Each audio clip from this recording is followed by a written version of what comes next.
Hello students, I am Sunil Harinkede, Subject Assistant English, Diet Gondia. Dear students, Subject English, My English Book 5, Standard 5th. म्हणजेच आपण इयत्ता 5वीची माय English book 5 ही शिकणार आहोत. यामधील आज आपण word arrangement in proper columns म्हणजे शब्दांना त्यांच्या कॉलम मध्ये कसं अरेंज करायचं, how we will arrange the words according to their category in their column we will learn in this video. So students, open your English textbook, page number 42. So let's learn about word arrangement as per category. Before arranging the words in category, just let's read some phrases. इथे आपल्याला काही phrases दिलेले आहेत ते आपण वाचूया. A loaf of bread, a glass of water, a slice of bread, a lump of butter, a drop of water, and a piece of paper. Here म्हणजेच आपण एखादी वस्तू एक असेल तर तिला आपण अ म्हणतो, हे इथे ठळकपणे तुम्ही जाणून घ्या. But a glass of water म्हणजे एक ग्लास पाणी, कारण की आपण त्या पाण्याला एका ग्लासमध्ये मोजतो. एक पाणी दोन पाणी असे न म्हणता a glass of water. So a म्हणजे एक. यानुसार आपण कॅटेगरी कसे पाडायचा, एक आणि अनेक, वन अँड मेनी, ते आपण नेक्स्ट स्लाइड मध्ये बघूया. ओके, चला तर let's arrange the given words in proper column. Words are given here.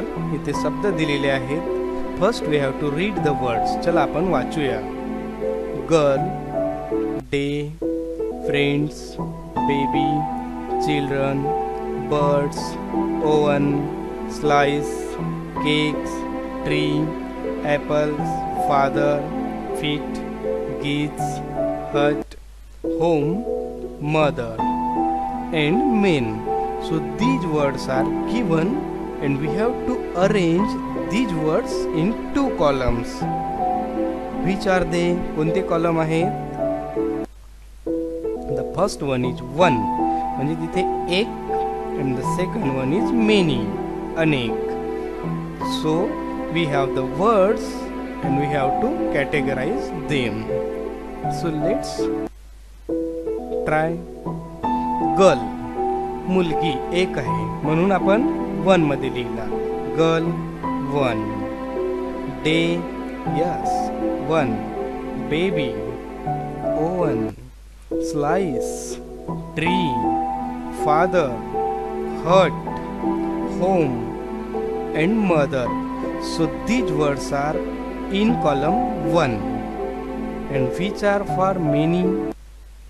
Friends, अनेक मित्र, यस लागलेला आहे. Okay.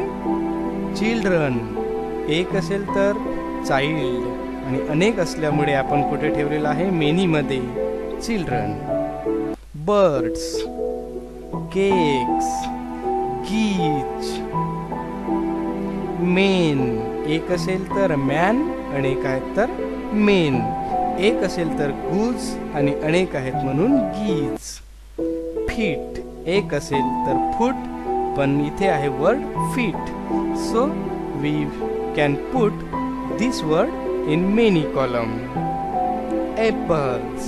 So in this way we distribute, we put the words in two columns.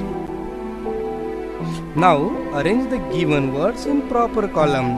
आता आपल्याकडे जे शब्द दिलेले आहेत त्यांना सुद्धा अरेंज करायचे आहे. Okay.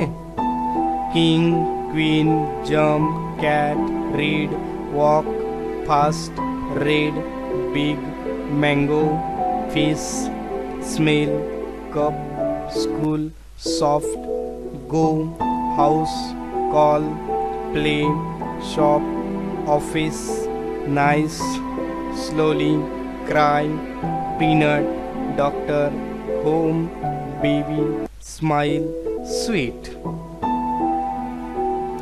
And now we have 3 columns.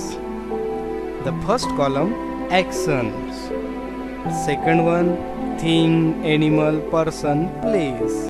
And the third one is description. म्हणजेच पहिल्यामध्ये आपल्याला कृती किंवा क्रिया लिहायच्या आहेत, दुसऱ्यामध्ये वस्तू, प्राणी, व्यक्ती, जागा लिहायची आहे आणि तिसऱ्या कॉलम मध्ये त्यांचं वर्णन लिहायचं आहे. Okay, so action, jump, read, walk, smell, go, play, cry, smile. So these are actions. And now thing, animal, person, place. King. King is the name of a person. Yes, हे एक व्यक्ती असतो, राजा. Queen, she is also person. House. House is thing or place. Mango. Mango is also thing. Fish. Fish is the name of thing.